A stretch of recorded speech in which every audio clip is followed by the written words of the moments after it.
Okay, all set? Yeah, I think so. Okay, my name is Michael Crowley, the last time I checked, and I'll be back 14 days from now, or 2 weeks from tonight, whoever comes first. So, the press secretary of Donald Trump recently said that he received an incredibly warm welcome in Jerusalem, and he was greeted in Jerusalem with incredible amount of warmth.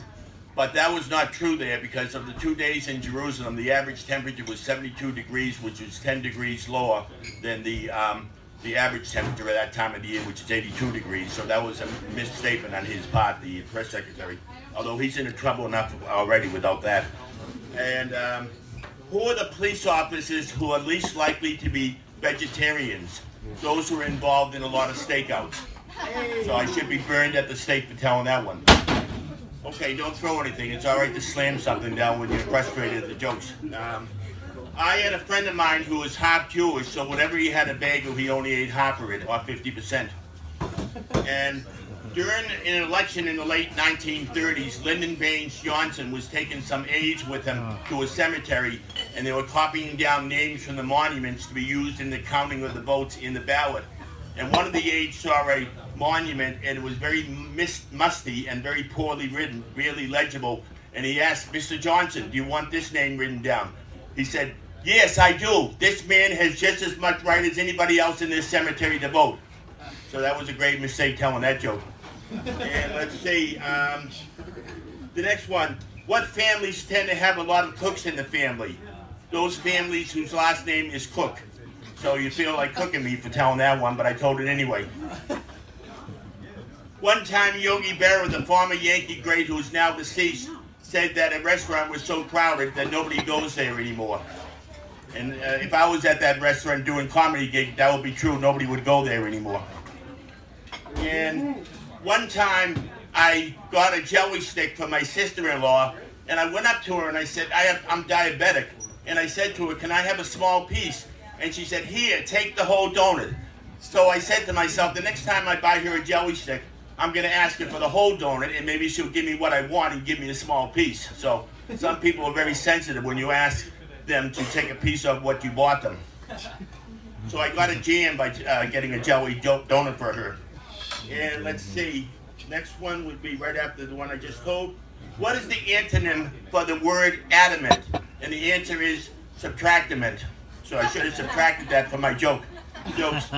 In what Massachusetts city is it most likely to be wicked hot during the summer on a certain day? And their answer is Salem, Massachusetts. So I should be drowned for telling that joke, but I did anyway. And there was a newly married couple in Aruba, and they were staying next to another married couple because it was a motel for newly married couples.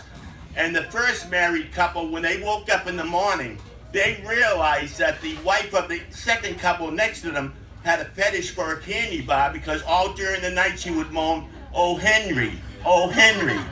So that's the climax of that joke. And in Poland, what elementary school do the majority of students attend?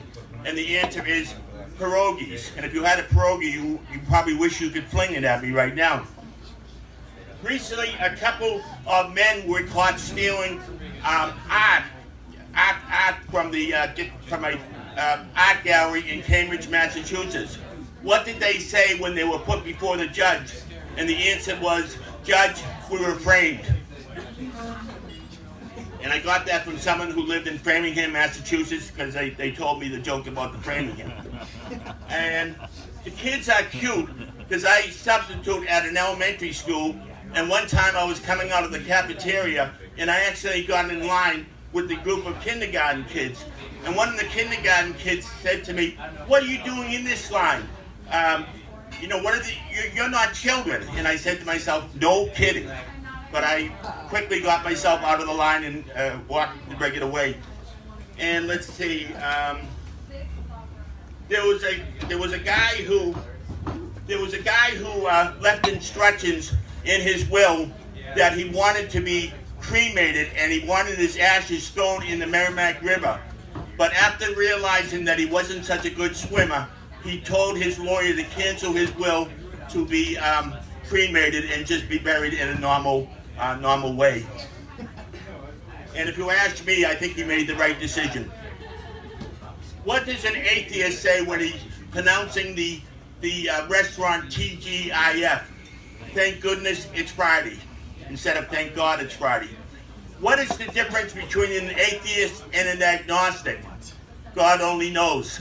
And you're probably wondering, God only knows why I'm up here. Thank you, John. You're welcome. And who are the people most likely to enjoy hell? And the answer is those who absolutely hate the code. So don't get frosted when you hear that one. And what is a half second called? A sec. So don't get ticked off, but I had to tell that one. And did you hear about the race between the cabbage and the tomato? The cabbage was ahead, but the tomato was trying to catch up. So I'm getting saucy when I tell a joke like that. One day I put a lot of coins in the coin machine at a bank, and the clerk asked me, did you put any foreign objects in the machine? And I said no, all these coins were minted in America. So that made a lot of sense, even though there were other coins besides pennies. A male rabbit, a nearsighted male rabbit, and another rabbit were being chased by a bunch of coyotes. And the first rabbit looks at the second rabbit and said, let's jump into this hole and pretty soon we'll outnumber them. And the second rabbit looks at him and says, keep on running, I'm your brother. So that was what you call a harebrained joke. Yeah, thank you. And who are the people who never have trouble getting up in the morning? Those whose last name is Rose. And after hearing my jokes, you wish that you never got up in the morning either.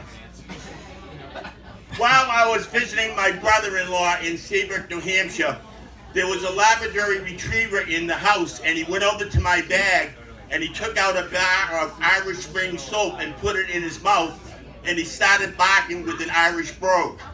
So that's what you call a doggone bad joke. And let's see. The next one is, I saw a horsefly the other day that was so large that it had a saddle on its back. So I should rein in those jokes. I shouldn't distribute them like that.